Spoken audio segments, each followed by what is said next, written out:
Lizzie présente Nos destins infinis de Laura Steven, lu par Alizée Lombardo.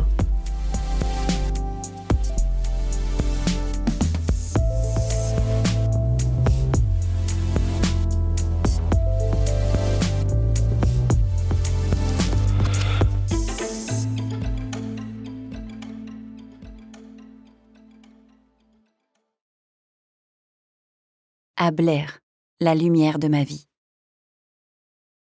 Tout est plus beau parce que nous sommes condamnés. Homère. Prologue. Quelques siècles plus tôt. Le ruban qui leur liait les poignets était aussi rouge qu'une plaie.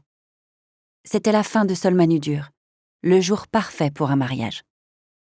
De rares nuages glissaient dans le ciel clair. La mer, que le soleil de l'après-midi émaillait d'éclats d'or, léchait les galets de la plage. Des rochers arrondis émergeaient des eaux écumeuses et peu profondes, saturées par le sel, et par l'écho vague du chant des sirènes, si l'on croyait à ce genre de choses, contrairement à la fiancée. Mais elle croyait en l'amour, et en l'homme qui se tenait devant elle. Le fiancé avait de longs cheveux châtains, parsemés de cuivre. Sa barbe, d'une épaisseur impressionnante pour un homme de pas même 18 ans, était tressée d'anneaux en métal et de perles de porcelaine, parfumées de résine de pin et d'huile de sauge. Il portait une tunique et un pantalon sombre, un brassard en or et une ceinture de cuir d'où pendait une splendide épée, à 2 mains, à la garde incrustée de rubis. Un objet de famille. Un sourire étira la bouche du fiancé, et ses yeux se mirent à pétiller de joie. Il connaissait sa fiancée depuis la naissance, et cela faisait plus d'1 décennie qu'il rêvait de ce jour. Elle était le fil d'or qui parcourait sa vie, qui tenait son passé et son avenir harmonieusement enlacés. La fiancée, cependant, était tendue comme un ressort. Sa longue robe de lin crème perlée d'argent soulignait sa haute et fine silhouette. Son corps était à l'affût. Moitié chasseresse, moitié proie. Le fiancé avait à peine remarqué son trouble. Il était trop accaparé par l'instant présent, par le cri des mouettes et les mots feutrés de l'ancienne qui présidait à la cérémonie.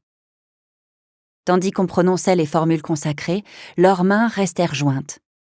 Le ruban rouge avait été tissé à partir de la tunique de la défunte mère du fiancé, afin que par-delà la mort, elle puisse jouer un rôle dans la cérémonie.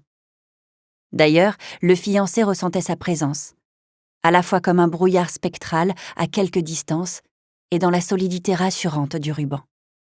Son cœur enfla douloureusement dans sa poitrine. Étonnante exigence de la mariée, ils échangèrent des armes plutôt que des anneaux. Des couteaux en argent forgés par son frère, aux lames courbes gravées du Valknut. Odin était le dieu préféré du fiancé.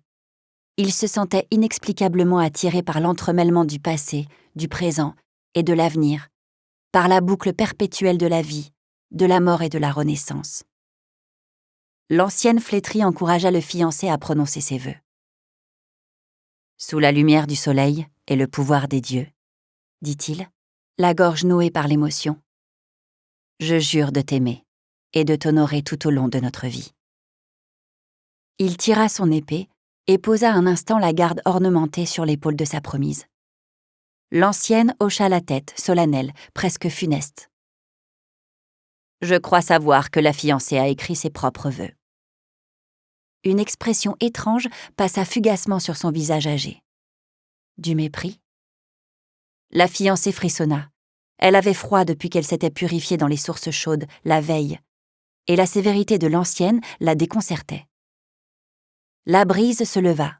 La mer se hérissa de piques. La fiancée s'adressa à son promis d'une voix basse et cristalline. Tel le balancement de la mer et l'attraction des marées, l'amour est une chose mouvante et éternelle. Ne craignons pas la houle et l'ondulation, l'éternel ressac.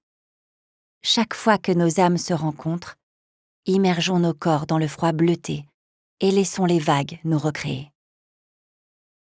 Une larme roula sur sa pommette.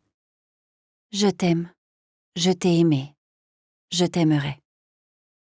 Le fiancé pressa son front chaud contre le sien. Je t'aime. Je t'ai aimé. Je t'aimerai. » Ils attendirent quelques instants, certains d'entendre bientôt l'ancienne bénir leur union. Une vague se brisa dans une gerbe d'embrun. Une volute de fumée monta du jeune feu où retirait la viande du banquet. Le silence s'étira un peu trop longtemps, tandis qu'un murmure parcourait la foule. La confusion se lisait sur le visage rubicond du jeune homme, mais le corps de la fiancée fut saisi d'un effroi qu'il communiqua à son esprit. Une sonnette d'alarme résonna au plus profond de sa poitrine. Puis vinrent les mots tranchants, comme la morsure d'une pelle dans la terre gelée. Nous espérons que vous avez apprécié cet aperçu. Pour continuer à écouter ce livre audio sur Google Play Livres, utilisez le lien dans la description de la vidéo.